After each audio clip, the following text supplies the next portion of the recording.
2, 3, cut. Hooray!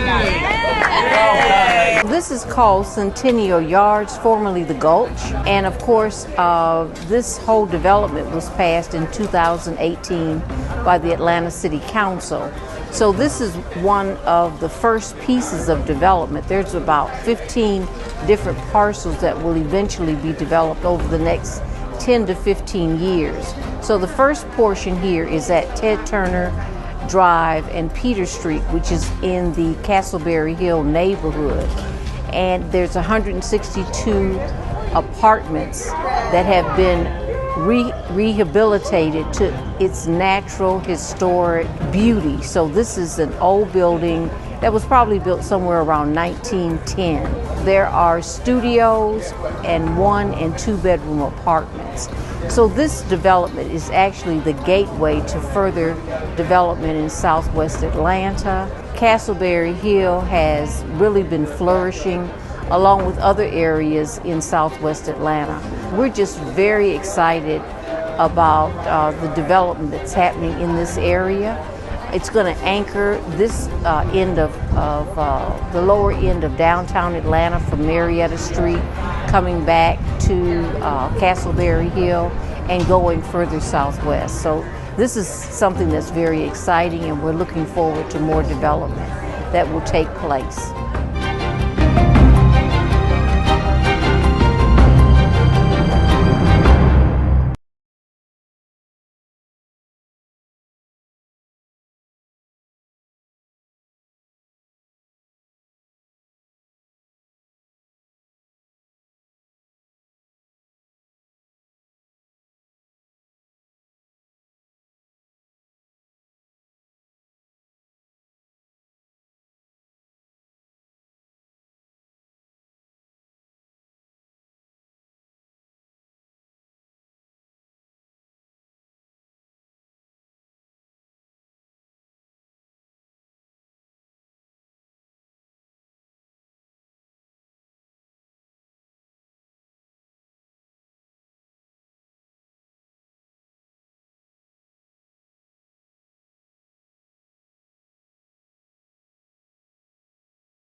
We're here today at the Maggie Russell Tower to help to provide, along with our partners GenCare and their Executive Director, Councilwoman Carmelita Gum from South Fulton, 80 COVID-19 vaccines for seniors who are here in the building. There are over 400 residences in the Maggie Russell high-rise, but there are about 80 folks who had not received their COVID-19 vaccine. So a lot of the seniors, aren't mobile, meaning they may not have a car or access to transportation, to help them to get vaccinated, to protect them and others who already have been vaccinated in the building from the scourge of COVID-19. It is still important to adhere to the CDC guidelines so that we can beat this pandemic.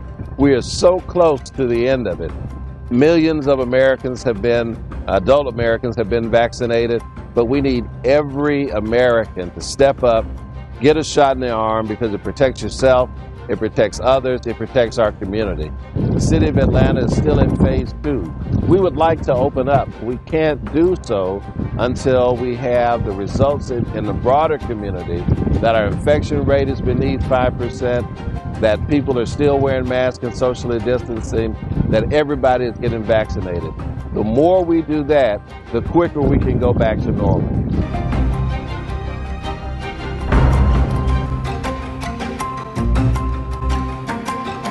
We're out here downtown today celebrating the completion of 4 projects that were voted on during our Downtown Decides participatory budgeting process.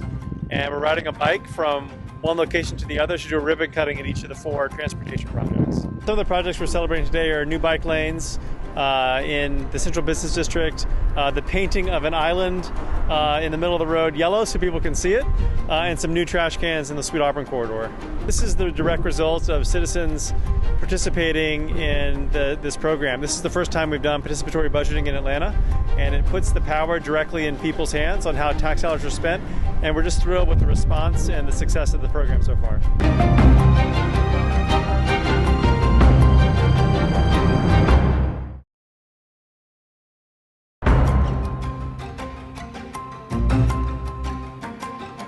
Chastain Park is the largest park in the city of Atlanta. This is the last piece of the Chastain Park path, and it's taken over 25 years since it began, and we are here at a groundbreaking to celebrate this last piece getting ready to start. You know, the phrase, it takes a village, well, it certainly takes a village here. There have been lots and lots of organizations who have helped make this happen.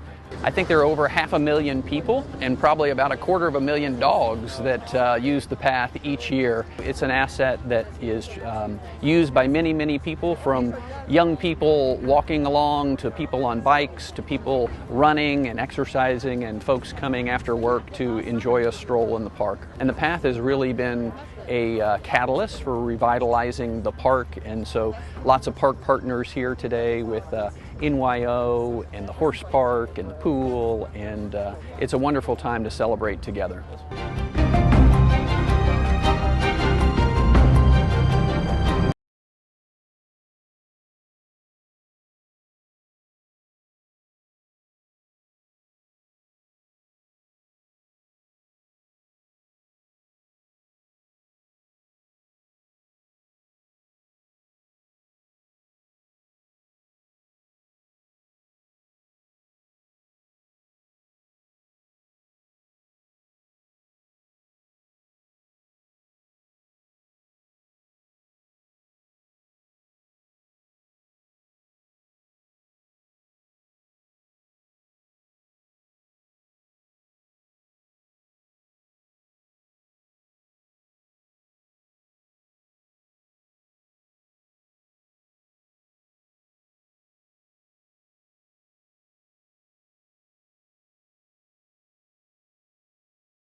This is Natalyn Archibong. I am chair of the City Utilities Committee meeting. Today is May 11th, 2021. I want to welcome everyone to our meeting, and I will now call this meeting to order.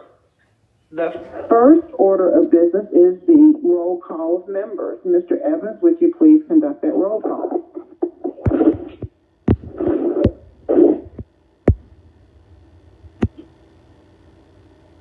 Mr. Evans? You're on mute. Can you hear me now? Yes. Okay, wonderful. Councilmember Andrea L. Boone. Present. Councilmember Dustin Hillis. Here. Councilmember Maxikite, I believe, is out of town, and I don't hear him. Councilmember Joyce Shepard. Councilmember Howard Shook. Councilmember Cleta Winslow. Madam Chair, right now there are 3 members present, which is not yet a quorum.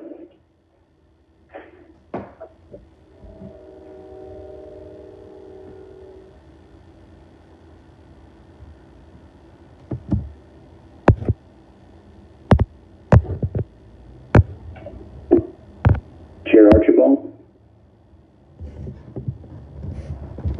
So I was saying that I was on mute. I was saying let's give it a few moments until the public will need to wait until we have a quorum to conduct any further business. I'm getting some information. Councilmember Shook, are you present? Yeah, audio only. Okay. Okay, thank you. We now have a quorum. Thank you, Mr. Evans. Is anyone logged on? I'm having problems. Councilmember Boone will be voice voting. Okay. Yeah, I'm told there are issues. Okay. Yeah, I'll forget voice voting as well, or ancient and unreliable legislative software. Okay. We weren't taking editorial comments before the budget yet, but okay. I don't disagree with you. All right, let's go then to the remote meeting statement, please. Thank you. This City Utilities Committee is being conducted remotely as advertised and in accordance with OCGA 50-14-1. The meeting will be conducted in conformance with Robert's Rules of Order and the Rules of Council as authorized by the City Code. The public may access the meeting by dialing 877-579-6743, conference ID 831-599-1256, which was noted on the Friday, May 7th public meeting notice. The public may also view the meeting on Channel 26, the Council's homepage at citycouncil.atlantaga.gov, the Council's YouTube channel, or the Council's Facebook and Twitter pages via @ATL Council. All presentations are available on the Atlanta City Council City Utilities Committee presentation page.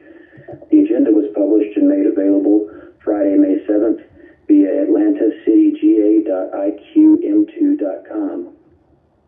Additionally, the public was able to submit comments via voicemail at 404-330-6057 between the hours of 4 and 7 p.m. the day before this meeting. The comments will be played during the public comment portion of the meeting. All persons present on the remote council meeting conference bridge are requested to mute your phones and speakers. Additionally, speakers must be acknowledged by the presiding officer prior to speaking. Each council member is requested to open your Outlook email and minimize the screen. Amendments, substitutes, and informational documents have been distributed to committee members beforehand. Thank you all in advance for your cooperation. All right, thank you for reading our remote meeting statement. Next order of business is the adoption of the agenda. I will entertain a motion. Sure, guys. Thank you. I'll second that. We will all be doing a vote by, unless there are any objections, we will adopt the agenda by unanimous consent. Next is the approval of the minutes. I'll entertain a motion. Move approval. Thank you. I'll second that. And if there are no objections, we will approve those minutes by unanimous consent. All right. Thank you. Next, public comment. I understand we do have some public comment. Mr. Evans, would you please play or arrange for that to be played?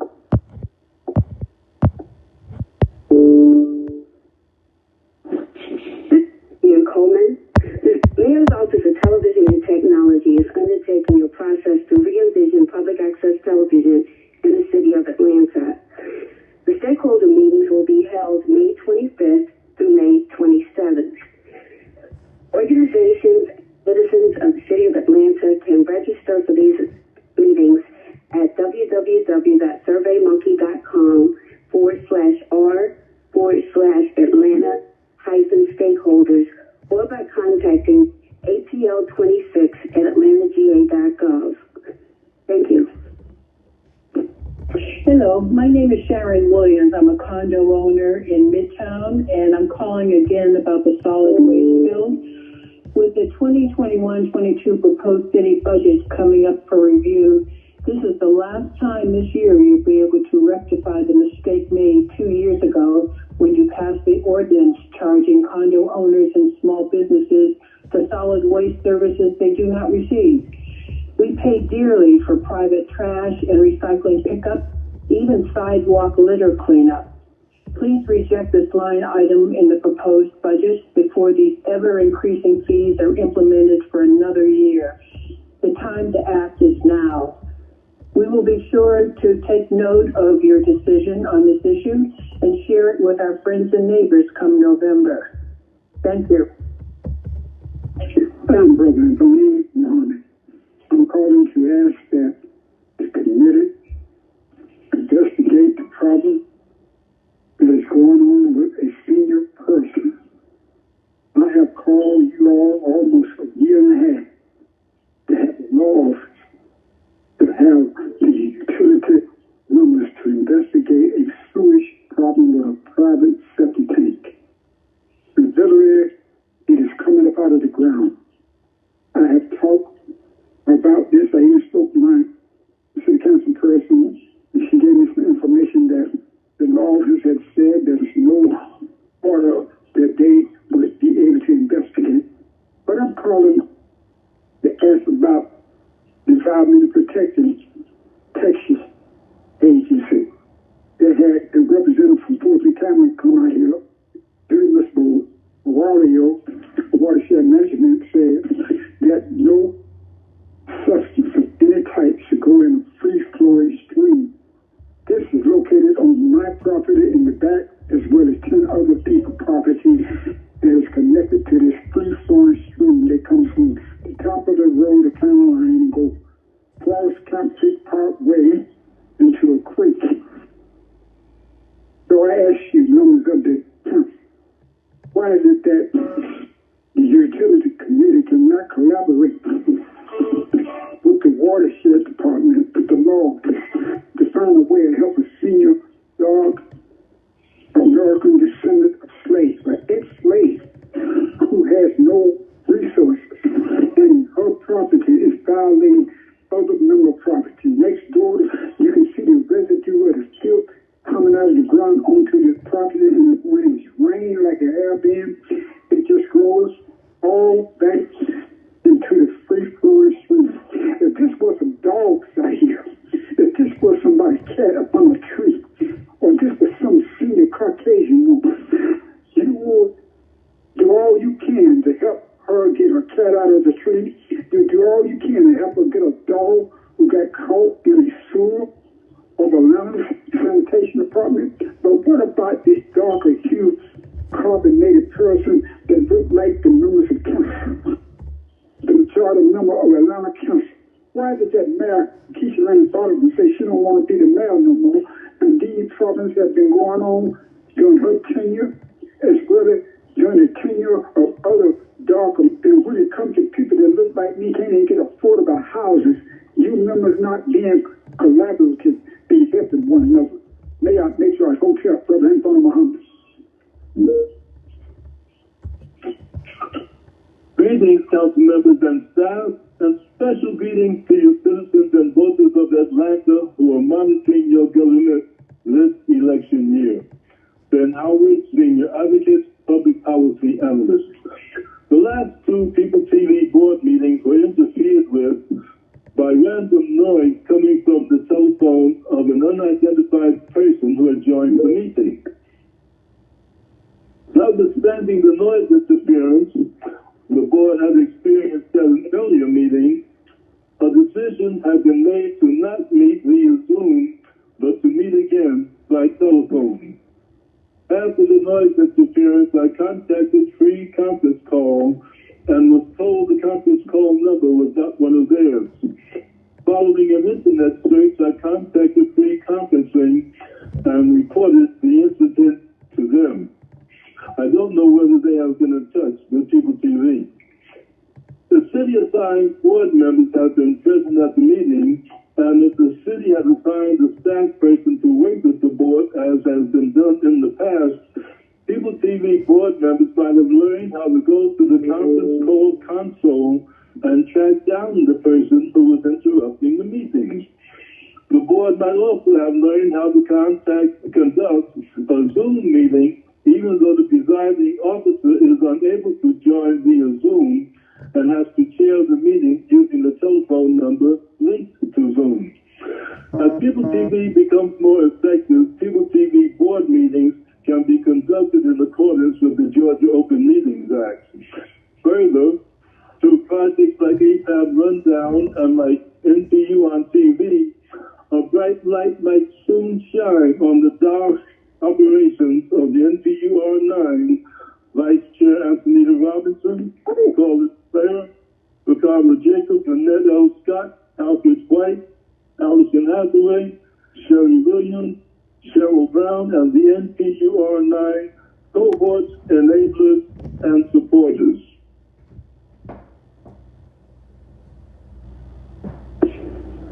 And that concludes public comment.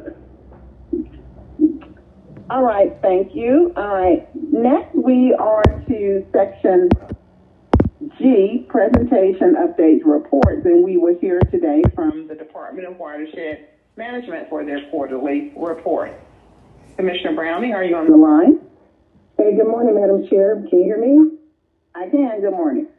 All right, good morning, everybody. Thank you for allowing me the opportunity to update you on DWM's progress during the third quarter of fiscal year 21. We can advance to slide 3. This illustrates the current departmental organizational chart. Advancing to the next slide. This highlights DWM's 2021 goals and objectives in comparison to City Utilities Committee 2021 goals and objectives.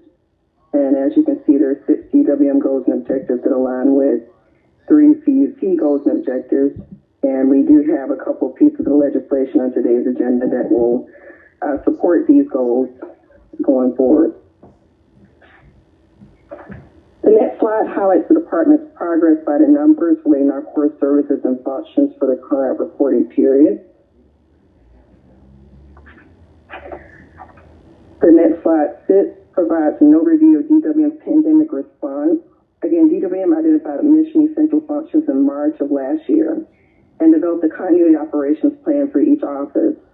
The key objective was to maintain continuity operations to meet permit requirements and address emergency maintenance issues during and in the event of a shortage of essential staff due to impacts of the pandemic. We've continued to navigate the pandemic environment and ensuring that we have adequate coverage for all 3 shifts across our operations and have allowed us to continue to deliver essential services. Currently, we have roughly 500 to 550 employees that are teleworking and 993 that have been deemed mission critical and are reporting on a daily basis. Through March, DWM has experienced 83 positive cases amongst our frontline workers. We continue to ensure that our frontline workers have proper PPEs to perform essential functions in a safe and protective manner. To date, DWM has expended roughly $2.1 million for the purchase of COVID-related PPEs.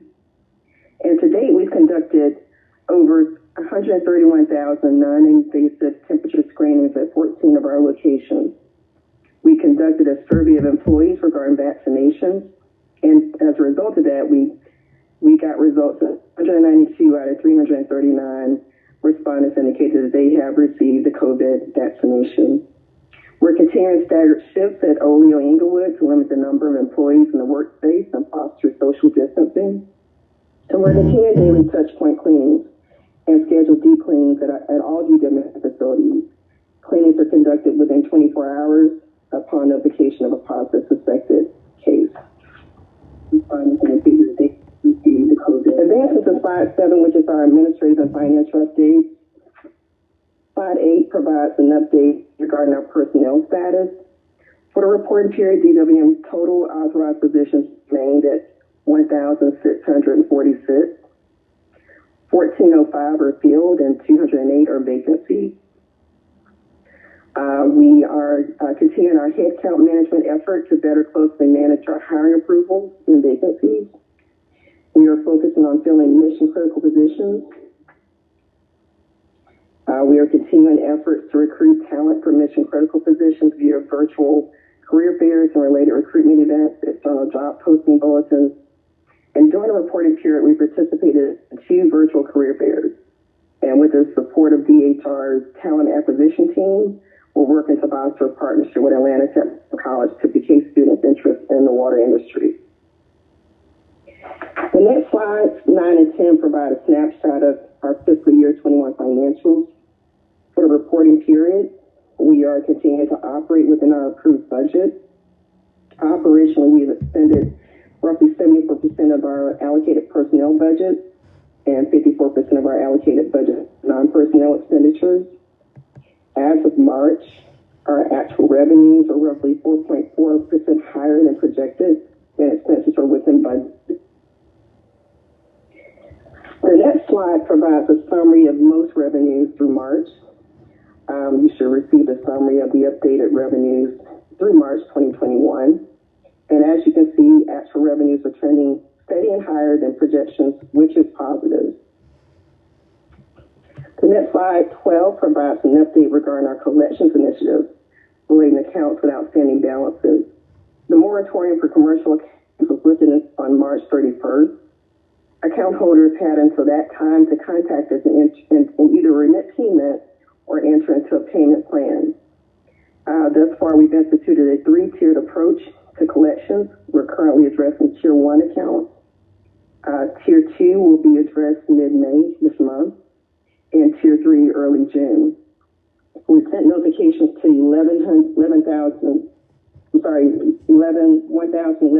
1,108 commercial accounts.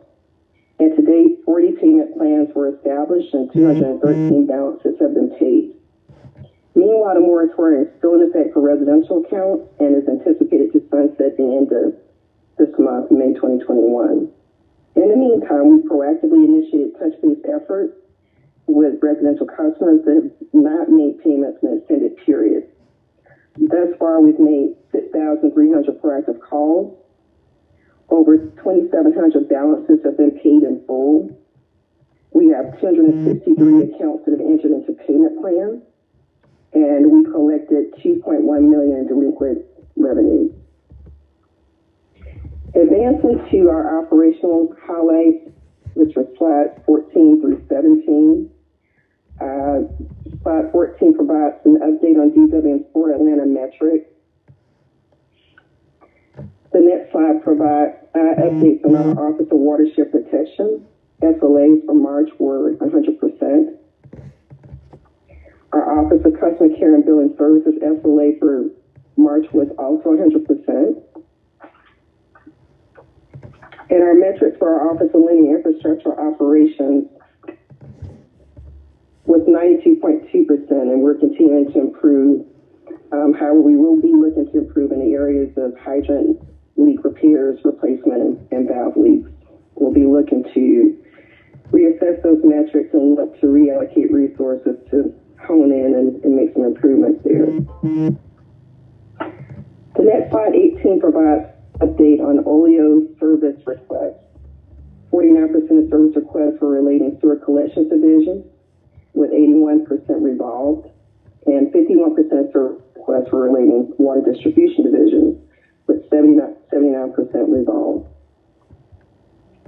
Advancing to slide 19, I'll provide an update on compliance. Slide 20, we're happy to note that we achieved a second straight quarter of 0 NPDES violations during the current period, which continues to be a testament to the hard work and effort of our OWTR team. As you know, compliance is a top priority for the department. The next slide, 21, we received the final report and results for our drinking water survey that was conducted by EPD in fall of last year. The survey is an assessment of our drinking water facilities and distribution systems in compliance with Georgia rules for safe drinking water and EPD's minimum standards for public water systems. We only had minor deficiencies that were identified, and we're on track to complete those necessary corrective actions within the next 45 days. Next slide, 22, summarizes sanitary sewer spills for the reporting period. We had a total of 57 spills reported. We reported 0 major spills for the period. We had 12 spills that were averted as a result of our full monitoring program. And we recorded 0 rain-induced spills for the period. Next slide, 23, provides an review of DW and FEMA-funded property acquisitions. Thus far, DW has utilized FEMA proceeds to purchase a total of 10 flood-prone residential properties and demolish the structures. The acquired properties are maintained by DWM and are part of our green space portfolio.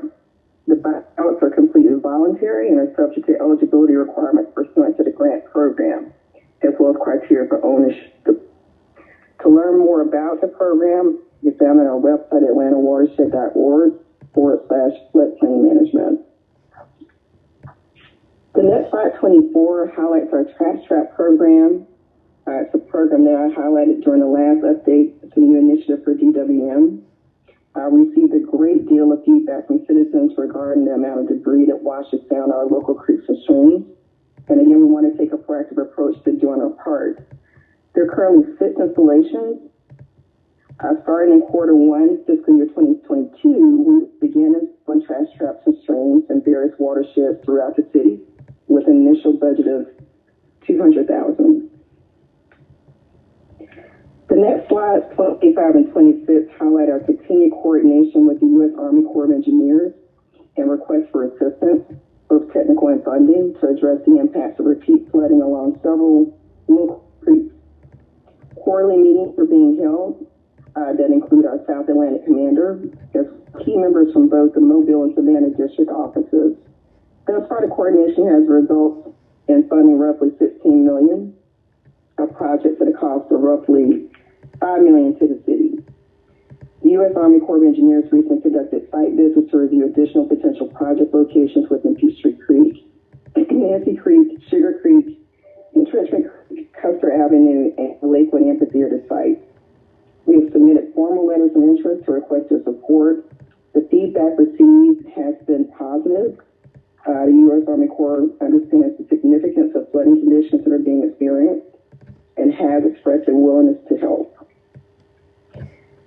Lastly, slides 27 through 35 provide an update on our capital improvements program. Our 5-year CIP is current is $1.23 billion and is comprised of 93 projects. We're continuing to balance capital investments across our operations to ensure completing upgrades to our most critical assets to ensure long-term serviceability. The next slides highlight a few notable CIP projects, including our water supply program, Cook Park Capacity Relief Pond, our most funded stormwater project, our Upper Proctor Creek Boulevard project, the Northport Storage Tank and Pump Station Capacity Relief project, as well as a few new projects to highlight, such as the Entrenchment Creek WOC decommissioning and South River WOC clarifier upgrade, and the Vault Capacity Relief project. Subject to your questions, this concludes the quarterly update. I sincerely thank you for your time and attention this morning, as always.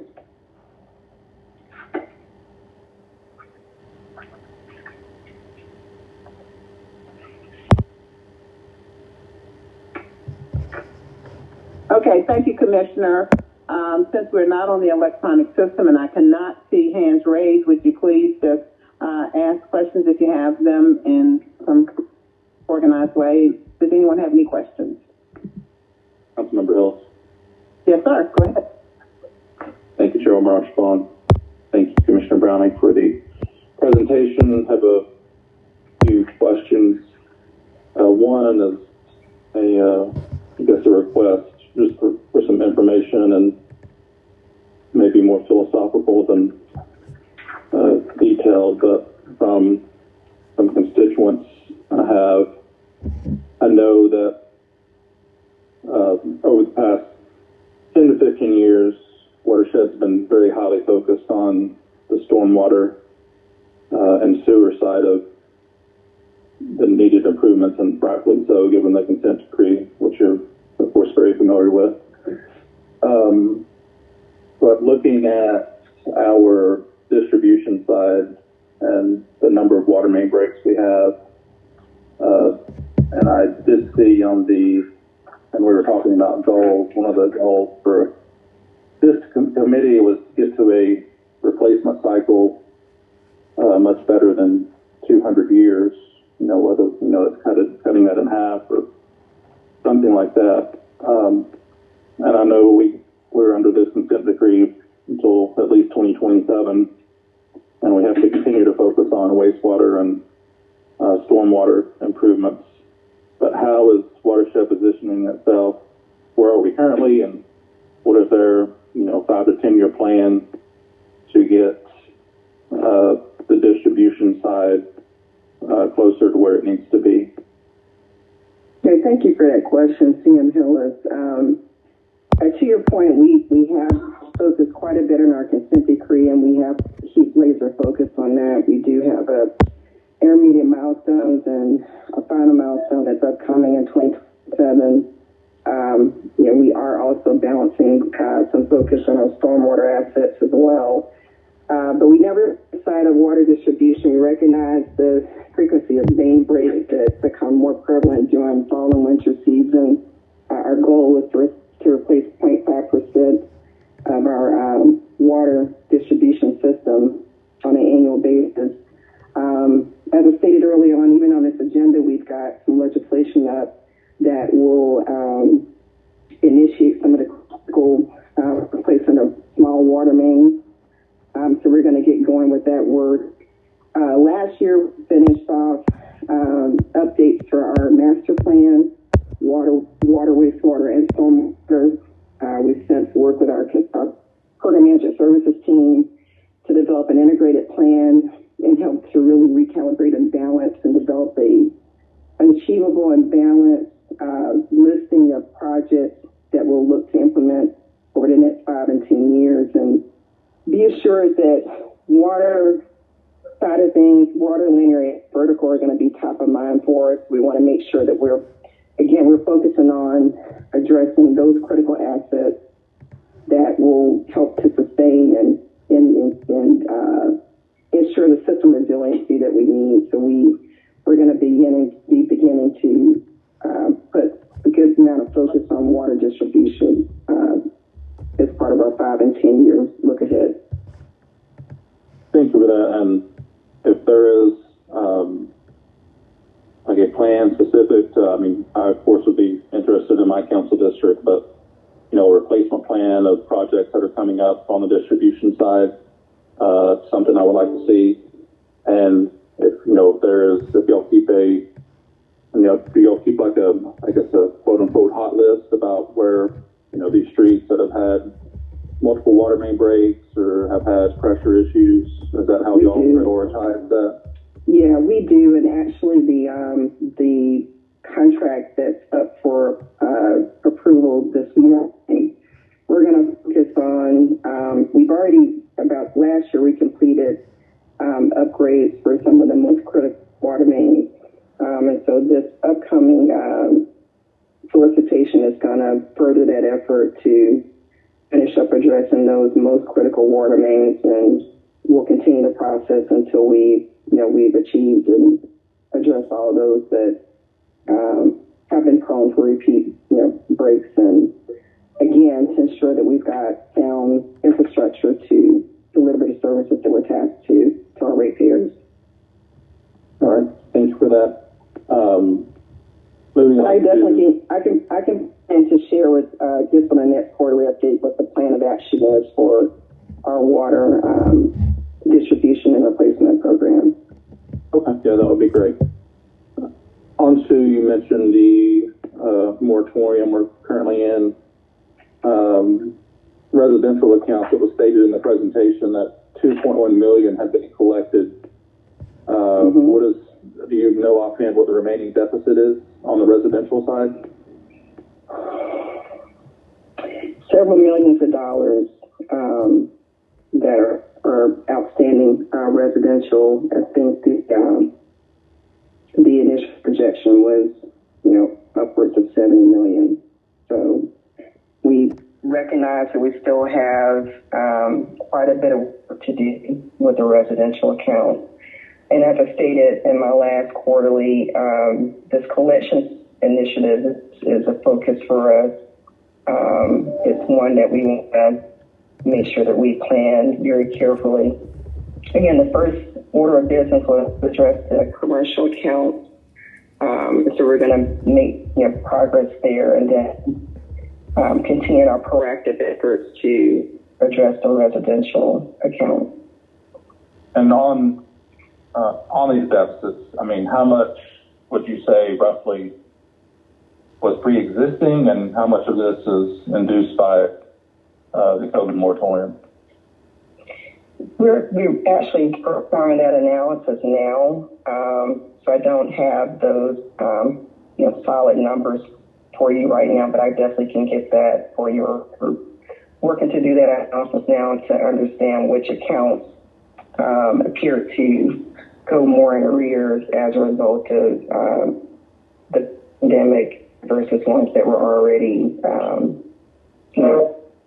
in arrears status. So we're working to finish our analysis to try to delineate, the conditions of the accounts, whether pre-COVID or post-COVID. Okay. And once that's done, I'd like to, if you could share that information.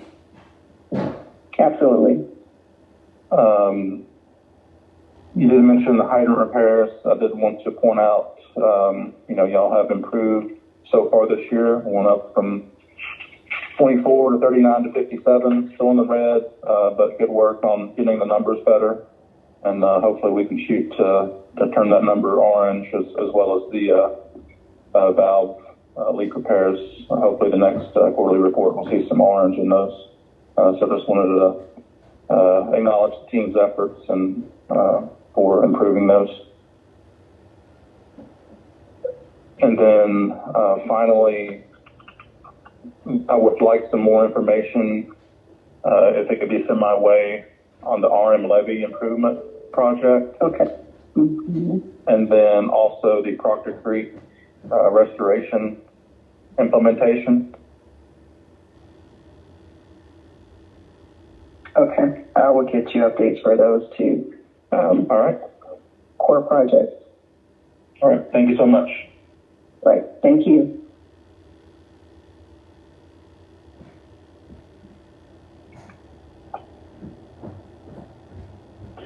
Anyone else with any questions? Madam Chair, this is Councilmember Boone. Yes. Yes, I do not have a question. Just wanting to let the commissioner know that the MPUI, the MPU8 have been very, very pleased with the tours that staff have been taking over at the Isabel Gates Webster Park and also at Anthony Flanagan, and they really appreciate the feedback. And she will be hearing from them soon. But thank you so much, Commissioner Browning. Okay, thank you for that, CM Boone, and we certainly have enjoyed meeting the members of both MPUs and their willingness to, show us around their communities and make us aware of those issues, those locations where there's been some challenges from a stormwater perspective. And, we're here to support and help to, develop solutions and address them in a timely manner. So, and I look forward to hear more from the group of ways that we can continue to help them. Okay. Anyone else with any questions?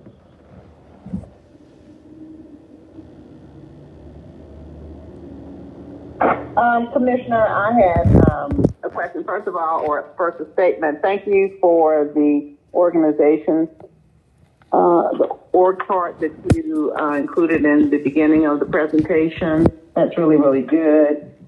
And I don't know if this is, let's see, I don't have my pages numbered, but on the page where the stream came out, where was the trash trap? That's exactly right. So I want, does that also include programs that would help, say, the McDaniel branch? Yes. It's on the list. We actually were out in that area yesterday. We had been out to the area a couple months ago because we got feedback from the community about the trash buildup. So we're going to definitely look to place a trash trap over in McDaniel and, again, several other locations where we've gotten feedback from the community. Again, it's an initiative that, we feel is needed in order to address the trash buildup within local creeks and streams. We definitely want to do our part. So I look forward to, any feedback from each of you for any, if there's any areas or creeks within your district that you feel might be a good fit for us to install these devices. We certainly are here to support and help address the conditions that are being observed. does the creek have to have the apparatus looks pretty huge. I don't know if he has different sizes for different creeks. Is that how it would work? Yeah, there are different sizes. There's some devices that work better on larger, waterways, and then there's some that, better for installation on smaller. So we could, come out and take a look at it and determine, which size and device would be most appropriate. All right. And the funding for the trash trap, is that out of the most, or is that out of what? It's going to be we started off in our O&M budget and then began to grow it into our capital program. Oh, okay. Yep. Okay, great. All right. And it was good news regarding no NPDES discharge elimination violations, but on the drinking water, give me some of the minor deficiencies that they found. I think there might have been some, and I don't have the report in front of me, but it may have been, some residuals of chemicals on the floors and some of the buildings, just minor things, but nothing severe. I can get you more details concerning the deficiencies found, the minor deficiencies found. Just haven't committed to mine right now. All right, so it's more around the facility and not the quality of the water, no contaminants in the water, that kind of thing. That is correct. No deficiencies with water quality. Okay. I did see Facebook while you were giving your presentation that someone asked about the sewer fees and how it looked to be 3 times more than the water consumption. Can you explain that briefly to the public, please, how that differential happened? So that's our rate that's been in place for several years now. We've not increased our sewer rates. Obviously, that increase helps to support our consent decree program. That's the primary reason for it being there. We have in our financial forecast rates that are projected for increase in the next couple of years, but right now we've been able to holding steady primarily because of how well most has been doing for the past several years, but that multiplier that's on the water bill is in place to support our consent decree and our sewer infrastructure improvements. And it's not to be correct, but the quote was, I don't pool that much, but I think sewer is more than just the fecal matter, right? It is. I mean, again, we've got a hybrid system. The core of the city is the combined system, and then as you kind of branch outward and within the city, you're in a separate area of the system. And so, within the combined area, you dry periods like this, you've just got sanitary waste, which you flush out of the toilet that's going through the pipes. But when it rains, you've got everything commingled. And then, so, there's a lot to it. But, again, we've got a pretty robust program that's been around for some time. And again, the consent decree program is going to continue to be top of mind for us. And we want to make sure that we're being very thoughtful and being good stewards of taxpayer dollars and our investment in the system. So the proceeds that we're getting from the rates are really helping us to address those needed system improvements, and we're able to see the benefits of it just because of the reducing sewer spills. So it's a testament for all the work that we're doing to try to make sure that we keep, the sewage in the pipes and not overflowing. Right. All right. Well, thank you for that. And then as it relates to the consent decree and the task orders and the program management that's been happening there, it's been a long time since we've had a specific update on that. So can you add that to the next quarterly report? Absolutely. I'll plan to give an update on our program management services team and their efforts. Okay, great. And then as it relates to the impact of COVID on the payments from customers, are you also tracking how much we're getting from, I guess at this point we've only gotten the CARES Act funding and the utility assistance portion in those funds. have we gotten any money that we can show came from CARES Act funds for utility payments? We've not got any money yet. I'm continuing to have discussions with the administration about what proceeds are going to be available to us, but we still have our funding available through our Care and Conserve program. I know that we've got an increased request through that program for citizens that are in need. The feedback I've gotten is we have gotten a lot of interest and requests from our seniors. So we want to continue to make sure that we're able to help. But we're continuing to have conversations about what funding will be made available so we can further support those customers that are in need. So let me understand that. So as it relates to the dollars that are being administered through United Way, it was mortgage and rental assistance, and then more recently just rental assistance, but it was utilities throughout. And so you're saying that you need dollars from that. They'll be able to, I think from those proceeds, they should be able to use those funds to support utility payments. But we're trying to understand which ways, which avenues. I know they'll get financial assistance through that program, and if there's any additional assistance through our way that we may be able to further support helping customers. Okay, I want to understand that better. So when you know more, please share that with the committee members and full council if you so choose. But I think we had the understanding that those folks entitled to utility assistance who made an application and were approved, that water, sewer payments were part of those utilities. So interested in finding out how much of those dollars are going to help our customers. And then my final, and so you said, so I know you'll provide that when you have it.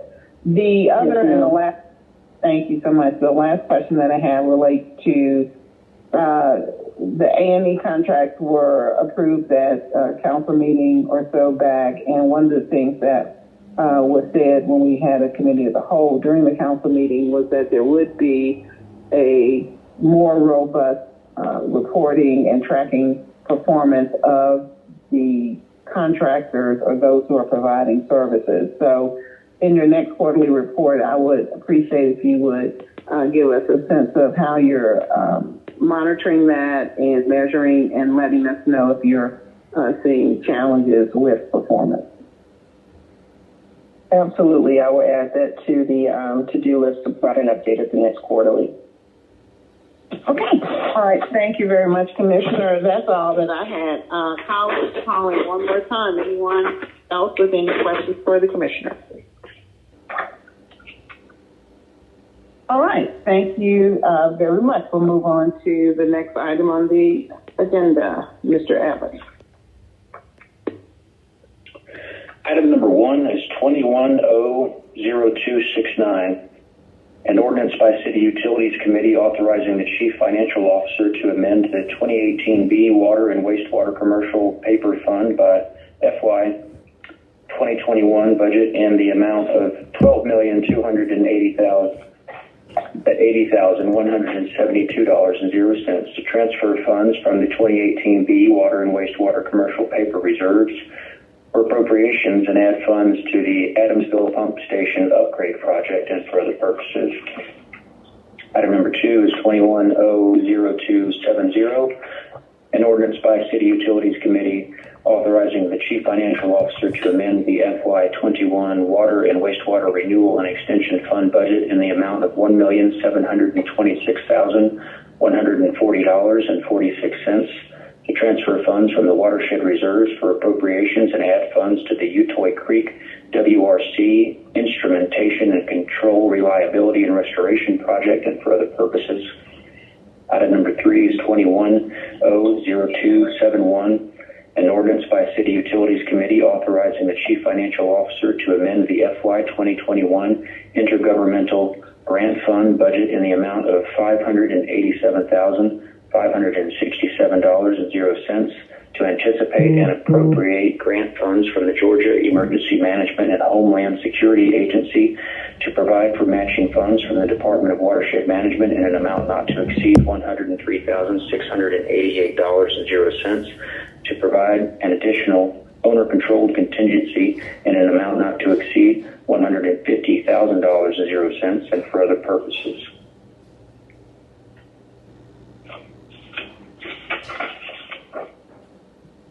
And that completes the first read of ordinances. Yes, sir. Thank you. Please move on to the next section. Item number 4, 21-00215. An ordinance by City Utilities Committee to amend Ordinance 21-00015, adopted on substitute by the Atlanta City Council on January 19, 2021, and approved by operation of law per City Charter Section 2-403 on January 28, 2021. For FC 7383A Architectural Engineering and Design Services with Arcadis BPA Joint Venture, a joint venture of Arcadis, G&M, Inc., and Brindley Peters and Associates, to add Amendment Number 1 to existing Task Order 143, and to add funding for Amendment Number 1 to existing Task Order Number 143 in an amount not to exceed $650,000.00, and for other purposes. All right, thank you. Is Ms. Carla Lipscomb available? Sorry. This is Carla Lipscomb with the Department of Public Works. Good morning. Good morning. How are you? Good. Hope you're well. This legislation is to correct the ordinance for Arcadis, who currently provides the landfill post-closure care. We would like to add Amendment Number 1 to the existing Task Order Number 143, as well as add funding in the amount of $650,000 so that we can continue our required landfill post-closure care. Colleagues, any questions? Councilmember Hillis. Yes, sir. Yeah, I'm just looking for an update. I guess my first question is, what's the correction? Because this was passed, I believe, back in January and was funded at $650,000. So it looks like we're just adding another $650,000 to the agreement. So is there another quote-unquote correction that is being made to the previous legislation? You're correct. The funding was previously approved. What we're adding is the task order number, which is number 143.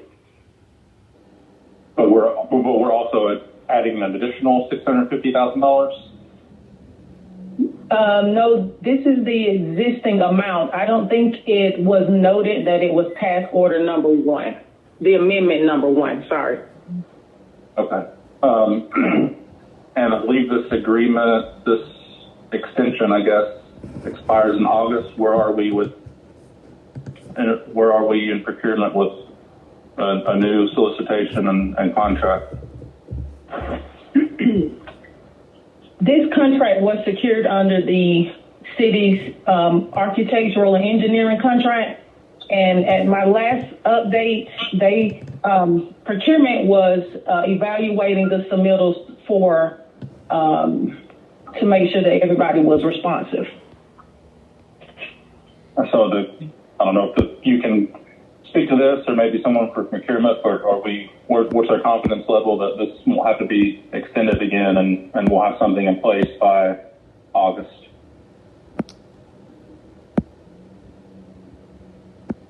Someone from procurement will have to respond to that portion. Okay, we have someone from procurement on the line. Mr. Evans, is someone from procurement here? One moment while I check the line. Okay.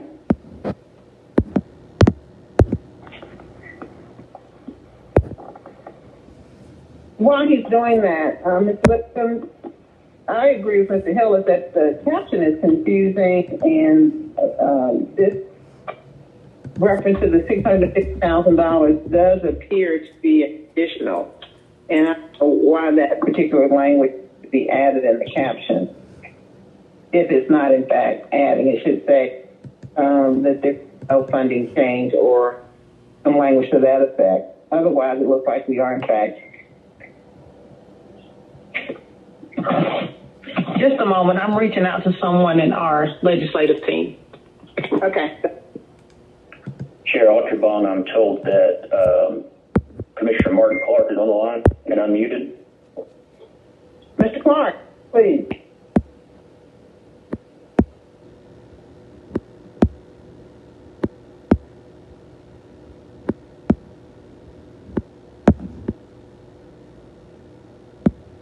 Mr. Clark?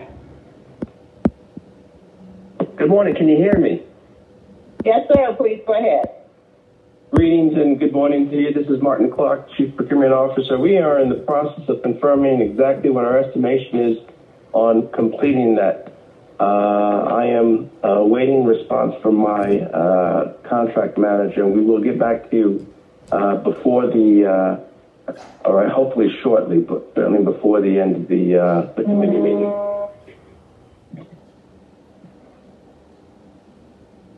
All right, so you're going to come back for Mr. Hillis' question. Mr. Hillis, do you have another question he can research, or are you fine with that? Unless Mr. Clark can speak to the question we have pending from Ms. Lipscomb, whether or not this adds funding to the agreement. Good morning. Go ahead. I'm sorry. Good morning. This is Joyce Webb, Procurement Manager with the Department of Procurement. The task order before you does not add additional funding to the contract. It was just correcting. The first time it was legislated, it did not tie the funding for a particular task order. So the correction is to tie the $650,000 to task order number 1. It's not the additional 650. Look at the caption and see if that's what it is.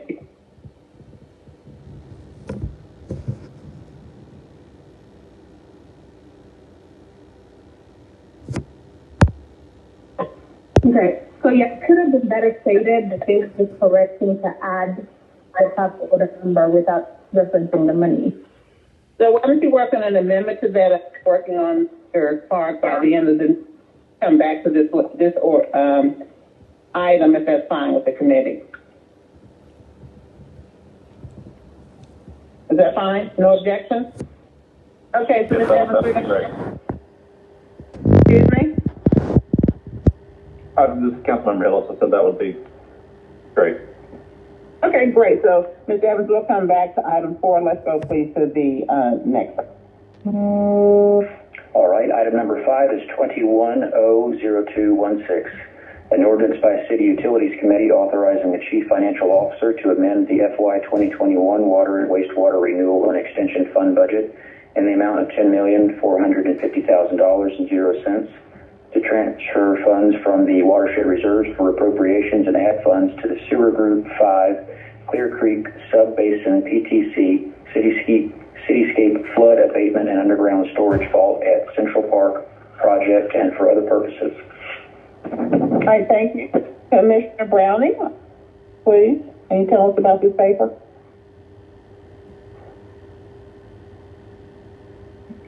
Okay, good morning, can you hear me? Yes, go ahead, please. All right, the purpose of this legislation is to fund the Sewer Group 5 Clear Creek Cityscape Flood Abatement and Underground Storage Vault project. This is a consent decree project that will alleviate sewer overflows and enhance capacity of the combined system during wet weather conditions. The scope of the project will consist of construction of an underground storage vault to detain peak flows and return flows to the combined system once conditions subside. The project is located in the Clear Creek sub-basin of Peachtree Creek and near the intersection of North Avenue and Central Avenue.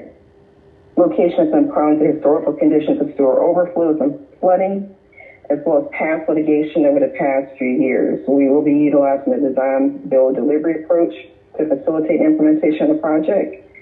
As such, we're seeking to advance and implement this project in order to address the conditions noted. Please let me know if you have any questions. Anyone with any questions? Talk to me about the design build. The other alternative is to do it in different phases. Is that right? That's correct. The traditional would be a design bid build where we would complete, 100% design and put that out for bid. Design build is something that we've utilized many times on projects. As you'll see more projects come about, we're going to be looking to utilize that delivery method. Helps to speed up delivery and implementation of projects. And again, we've utilized that delivery method many times, and we've utilized it pretty successfully. Does it minimize change orders and delays in completion? There's always a chance for change orders and delays. Delays can be from a myriad of issues, but I think it's important to make sure that you have sound bridging documents and sound specs and a solid project delivery team. And so we intend to ensure that we have all those components in order to deliver the project. Very good. And do you engage with ATL DOT as you're looking at right-of-way and interruptions of traffic flow as you're doing this work? Absolutely. We have to engage with ATL DOT anytime we're going to have any impacts to the right-of-way. We try to let them know well in advance when we have projects that are going to be disruptive, and also try to coordinate from a timing standpoint, whether it's advantageous to do work, during normal business hours or after hours. So, yes, we will continue to work very closely with our sister department. All right, thanks. Colleagues, any questions? I will entertain them up. Shook moves approval. Second. Thank you. It's been moved by Mr. Shook, seconded by Mr. Phillips. If there's no objection, this will be approved by unanimous consent. Let's go to the next item, please. Item number 6 is 21-00217. An ordinance by City Utilities Committee authorizing the Chief Financial Officer to amend the FY 2021 Water and Wastewater Renewal and Extension Fund budget in the amount of $20 million and 0 cents, to transfer funds from the watershed reserves for appropriations and add funds to the Sewer Group 4 Small Diameter Rehabilitation Project and for other purposes. Commissioner? Good morning again. Nikita Brown in Department of Watershed Management. The purpose of this legislation is to fund the Sewer Group 4 Small Diameter Rehabilitation Contract A. This is a consent decree project that will continue efforts to upgrade the city's existing small diameter sewers pursuant to our First Amendment consent decree. The work will remedy defects observed during the city's sewer system evaluation survey and will reduce the amount of extraneous flows, I&I entering the system, as well as eliminate sewer overflows. The defined scope of work would take place within the Peachtree Creek and Nancy Creek sewer basins. Roughly 15,000 linear feet of pipe is scheduled for upgrade, utilizing various traditional and trenchless techniques. We'll be utilizing a design bid build delivery approach to facilitate implementation of this project. Please let me know if you have any questions. Mr. Collins, any questions? If not, I'll entertain them. Shook moves approval. Second. All right. Thank you. It's been properly moved and seconded. Any further discussion? Sorry? If there are no objections, this will be approved by unanimous consent. All right. Thank you. Next item. Item number 7 is 21-00218. An ordinance by City Utilities Committee authorizing the Chief Financial Officer to amend the FY 2021 Water and Wastewater Renewal and Extension Fund budget in the amount of $4,561,000 and 0 cents, to transfer funds from the watershed reserves for appropriation and add funds to GDOT Intergovernmental Agreements Utility Relocation Project and for other purposes. Mr. Vaccaro, are you on the line? Good morning, Madam Chair and Council members. This is Rob Vaccaro, Department of Watershed Management. Yes, good morning. Good morning. The purpose of this legislation is to fund the GDOT Intergovernmental Agreements Utility Relocation Program This program provides intergovernmental agreements and services for the design, construction, and funding coordination necessary for various transportation projects we do with the Georgia DOT, Atlanta DOT, and other municipal governments. These projects involve impacts on City of Atlanta utilities. The size and complexity of the roadway projects varies considerably from bridge replacements to pavement resurfacing projects. Watershed Management has identified 55 utility relocation projects that will require intergovernmental agreement and funding in fiscal year 2022. Please let me know if you have any questions. All right, thank you for that. Colleagues, any questions for Mr. Bacaro? Or I'll entertain a motion. Yeah, so move, sure. Approval. Thank you. I'll second that. Colleagues, are any questions or concerns? All right, if not, this item will be approved by unanimous consent. Thank you very much. Next item. Item number 8 is 21-00219. An ordinance by City Utilities Committee authorizing the Chief Financial Officer to amend the FY 2021 Water and Wastewater Renewal and Extension Fund budget in the amount of $7,148,000.00 to transfer funds from the watershed reserves for appropriations and add funds to the Small Diameter Water Distribution System Improvements Project and for other purposes. Thank you. Darren Boykin, are you on the line? Good morning. Hopefully you can hear me okay, Madam Chair. Yes, good morning. Thank you. All right. This project, as Commissioner Browning noted in her quarterly update this morning, is for the to add funding to our small diameter water main replacement project.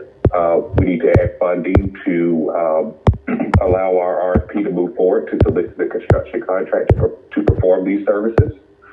The purpose of this project is to replace the city's small diameter water lines. Those are water mains that are 12 inches or smaller. To replace those mains that no longer meet our operational efficiency standards or have reached their end of their respective service lines. Excuse me. This project is needed so that the department can continue its goal to replace as many miles of pipeline as we can. Last year, we replaced 4 miles of water mains. With this program in place, we hope to greatly add to that number of water mains that we replace on a yearly basis, so that we would have a suitable replacement term, so that we no longer have water mains that are still in service beyond the end of their useful service life. Very good. Thank you very much. Colleagues, any questions for Boykin? If not, I'll entertain a motion. Yeah, sure. Move approval. Thank you. No, thank you. I'll second that motion. Is there any concern, any objections? If not, this will be approved on unanimous consent. Thank you very much. Next item. Item number 9 is 21-00255. An ordinance by Councilmember Joyce M. Shepherd to amend the Chapter 2, Article 16, Boards, Council, Commission, and Authorities, Division 2, Keep Atlanta Beautiful Commission of the City of Atlanta Code of Ordinances to update certain provisions related to the Keep Atlanta Beautiful Commission on behalf of the Department of Public Works and for other purposes. All right, Ms. Greenlee, are you on the line?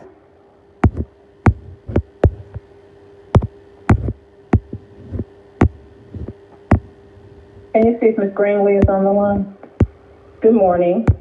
Hi, good morning. We can hear you. Okay, so this legislation will reduce the total number of board members from currently 18 to 14. It'll reduce the mayoral appointments from 10 to 6. We've had some challenges reaching quorum. It will also remove the 5 committee chair positions and replace them with an executive committee and an ad hoc committee. It will also remove the roles of the assistant secretary, parliamentarian, and timekeeper. And it will also amend the frequency of meetings from monthly to bi-monthly, or 6 times a year. And just as a reminder, for the rest of the composition of the board will remain the same. So that is 5 total appointments from City Council, with the City Council and Council President. The Atlanta Planning and Advisory Board has 1 appointment. Atlanta Public Schools has 1 appointment. And then the Public Works Commissioner or his or her designee is the last appointment. Now, was this approved at a board meeting? How was this decision on how to reconfigure the composition of the board? How did that come about? Yes, it was voted on in the March board meeting. Very good. Colleagues, any questions? If not, I'll entertain a motion. Move approval. Okay, I'll second that. Any more questions or concerns? Well, now this is Councilmember Winslow. I'm going to be voice voting. We all are. Everybody's voting. I'm sorry. Okay. And if there's no objections, we've been unanimous consent. So on this one as well, if there are no objections, this will be approved by unanimous consent. All right. Thank you, Ms. Greenlee. Thank you very much. And Ms. Greenlee? Yes, ma'am. Yeah, this is Councilmember Winslow. I want to talk to you after the City Utilities meeting. I just have a question to ask you. So can I call you on your mobile? Yes, you can. Okay, all right. I want to be helpful to an organization that I think getting some trash cans, but I need to talk to you about it. Okay. Thank you. Okay. All right. Let's move on to resolutions. Mr. Evans. Item number 10 is 21R3446.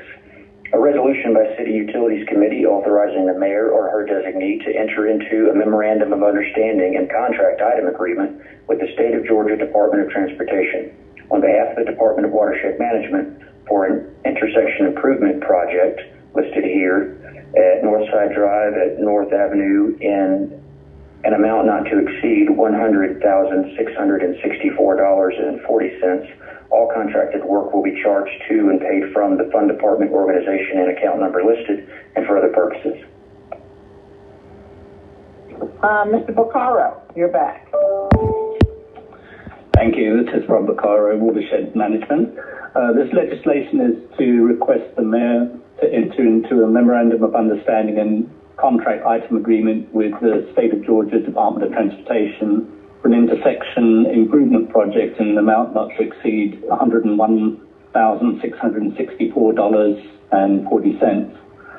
Georgia DOT is sponsoring an intersection improvement project located at the intersection of Northside Drive and North Avenue.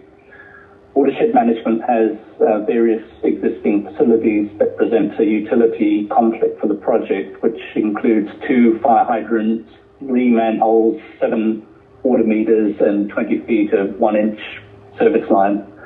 Watershed Management's scope of work will consist of relocating, removing, abandoning, and or adjusting said facilities to accommodate the project. This work occurs within Council District 3 and MPU L. There is a map showing the location of the project with the legislative package. Once again, if you have any questions, I'm available to answer those. All right, colleagues, any questions for Mr. Boccaro? If not, I will entertain a motion. So moved approval. Thank you. Winslow, second. Thank you, Ms. Winslow. Seconds that. There's no other questions or comments. And if there's no objection, this will be approved by unanimous consent. Okay. All right, thank you. Next item. Thank you. Item number 11 is 21R3447. Oh, and excuse me, Chair Archibong, items number 11 and 13 can be taken as a block if the committee would like to do so. Yeah, let's do that. Thank you.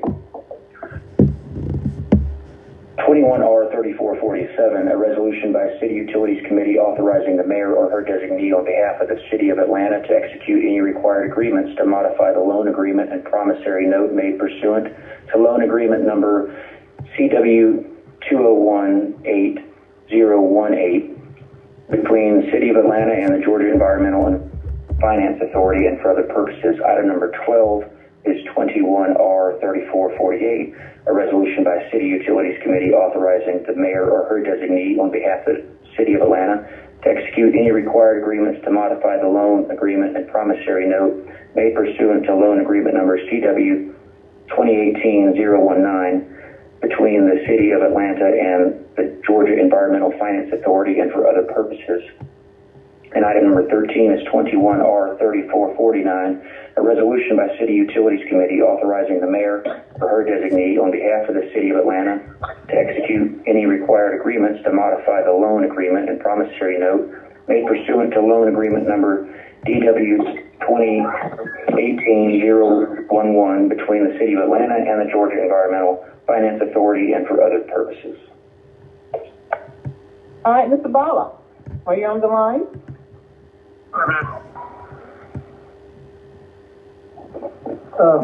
Yes, can you hear me? Yes, go ahead. Thank you.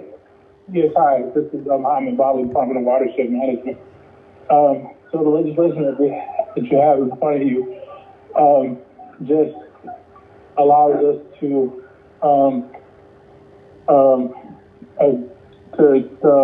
work with GFA to make sure that our loans receive the appropriate adjustments during the furlough period, and that netted us roughly about $3 million in interest savings over that period. So it's a pretty straightforward legislation. And we've done this before, right? Yes, ma'am. Okay. All right. Thank you. I want to acknowledge that not only have we been joined by Councilmember Winslow, but Councilmember Shepherd has now joined us on the call. Colleagues, any questions for Mr. Bala about item 11 or item 13? Propose approval of. Thank you. And that, are there any questions or any unreadiness? Well, if there are no objections, then this will be approved on unanimous consent. All right, thank you. And Ms. Shepherd, we're doing what? One more thing, it also does adjust the project completion date as well to 2025. So it gives us a little bit more time to complete the project. Great, thanks. Thank you. That only sweetens the tea. It doesn't make it any more uncomfortable. So thank you very much for this language. All right, and Ms. Shepherd, everybody voting, our electronic system isn't working, as you may already know. Thank you. Okay, Mr. Evans? There's one item for the held agenda that can be moved forward if the committee would like to do so. Number 15, yes, sir. Please go ahead. Item number 15 is 21R3262, a resolution by City Utilities Committee authorizing the mayor or her designee to execute an agreement for RFPS 1200185 geotechnical testing and investigation services with United Consulting Group Ltd. on behalf of the Department of Watershed Management in an amount not to exceed $2 million. All contractor work will be charged to and paid from the fund department organization and account number listed and for other purposes. There's an iPro in all the committee member packets, and this item will need to be amended to include that. I'll move that we amend the paper for that purpose. Second. All right, if there's no further objections, all in favor say aye. Aye. That's why we're doing unanimous consent, by the way. Any opposed? Any? Okay, great. Now the paper as amended is before us, Mr. Boykin. All right. Good morning again, Madam Chair. hopefully you all can hear me just fine. Yes, sir. All right, awesome. Thank you. So again, this as the caption reads, this piece of legislation is to recommend award of an agreement to United Consulting Group for a contract with a base term of 3 years and 2 optional 1-year extensions, exercising the city's discretion in the amount of $2 million. These services to be provided under this agreement will provide annual geotechnical and environmental testing services, as well as field sampling services to support the Department of Watershed Management's various capital improvements and maintenance-related infrastructure projects. So work would include geotechnical work such as observation and testing and inspection of backfill, perhaps when we're constructing a building or working out in the road to either repair a sewer or repair a water main. We have a company that can test and make sure that the materials that are placed back are suitable. We won't have potholes in the future. It also provides for the provision of ground penetrating radar work. We do that quite often as a department just to make sure and check for voids around various DWM infrastructure. Also provides for field testing, such as testing of concrete out in the field, performing environmental inspections for phase 1 inspections to proceed with larger capital projects, and also some laboratory work that's necessary to be performed in the course of the larger scope of the work that DWM is responsible for. All right, thank you. Colleagues, any questions? Any motions? Move approval is amended. Thank you, sir. Second, Shepherd. Thank you, Ms. Shepherd. Is there any other debate or questions? And if there are no objections, this item then will be approved on unanimous consent. Okay. Mr. Evans, any other legislative items? Yes, go back to the item that we skipped over. So, our recollection, please. That is correct. The only item that remains. Okay. And what is that item again? Ms. Shepherd wasn't. Sure. It is item number 4. It is 21-002-15, an ordinance by City Utilities Committee to amend Ordinance 21-00015, adopted on substitute by the Atlanta City Council on January 19th, 2021, and approved by operation of law per City Charter Section 2-403 on January 28th, 2021, for FC 7383A, Architectural, Engineering, and Design Services with Arcadis BPA joint venture, a joint venture of Arcadis, G&M, Inc., and Brindley Peters and Associates to add amendment number 1 to existing task order number 43, and to add funding for amendment number 1 to existing task order number 43 in an amount not to exceed $650,000.00 and for other purposes. Mr. Hillis, you had a question for the Chief Procurement Officer? And is he on the line? Mr. Clark?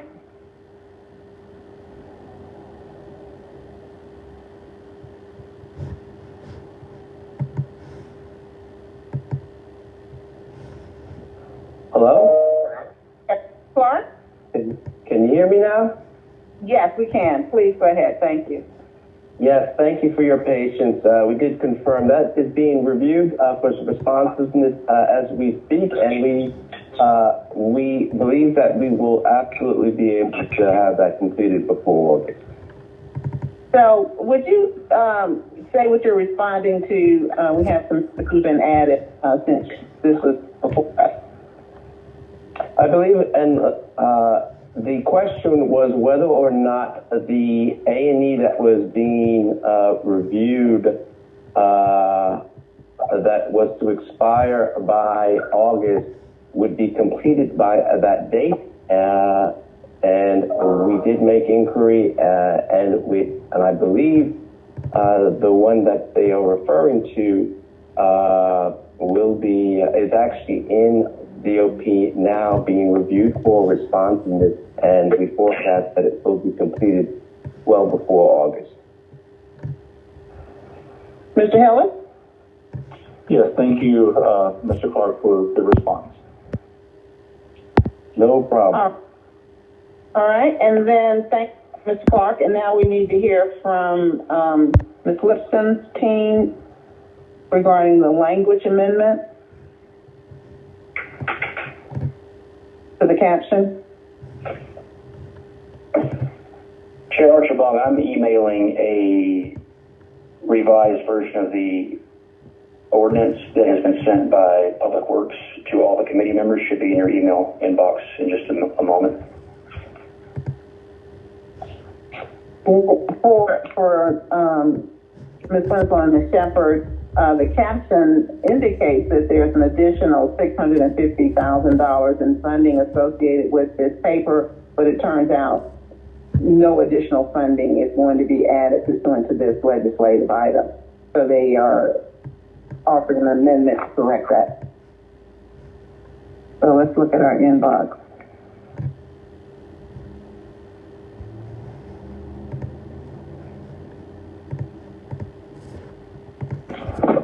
Okay, so Mr. Evans, this would be an amendment that effectively changes the caption to what we see here. Are there any other references to that same amount that needed to be cleaned up in the body? Does this need to be a substitute, in other words?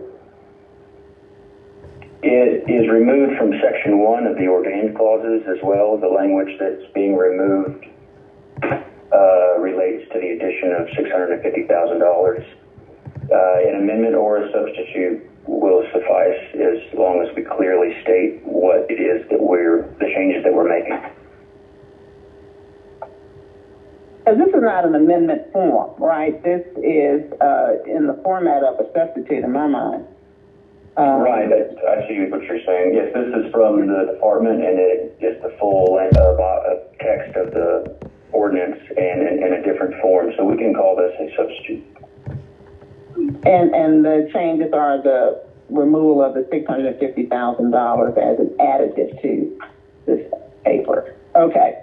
All right. So I move that the substitute be brought forward. Second, Hiller. All right. It's been seconded and third. So without objection, the substitute is now before us. Colleagues, I'll entertain a motion. What is your will relative to this paper and substitute it? Approval. Thank you, Mr. Shook. Second. I'll second it by Mr. Hillis. Any other discussion? Not. Without objection, this paper will be approved on unanimous consent. Are there any objections? Okay. Thank you. That stands approved on substitute. Mr. Evans, any other legislative items to come before the committee? No, Madam Chair, that is all. All right. Any issues or any matters that need to be presented to the committee? I move we adjourn by unanimous consent. I have a question. Yes, Mr. So I believe it has been a while since we received an update on the solid waste fee study and litigation. So I would just ask that we'll all be prepared to give us that on Monday in an executive session. Was that a comment or a question that you wanted to make sure that the law department agreed that was the path? Yes, that's a request of myself, of the law department. All right, Ms. Evans, did you capture that? Yes, Madam Chair, I noted it. Okay, and then make sure that that is communicated to the law department, and they'll let the committee know and Mr. Ellis know if there are any challenges or problems with being able to meet his expectations. All right, okay, no problem. Anything else? Yeah, Madam Chair, this is Councilmember Winslow. I just wanted to thank the watershed staff for the work that's Did you cut out?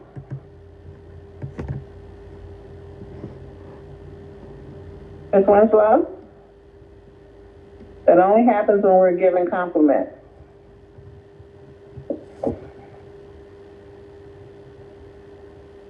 Say it next time, I guess. That's okay. You're back. Am I back? Okay. You are back. All right. I just wanted to thank the watershed staff. They're overseeing a project in District 4. Some contractors are doing the work over at Dean Rusk Park. It's the retention pond, but they're doing an excellent job. And I just appreciate all the hard work that's been put into that.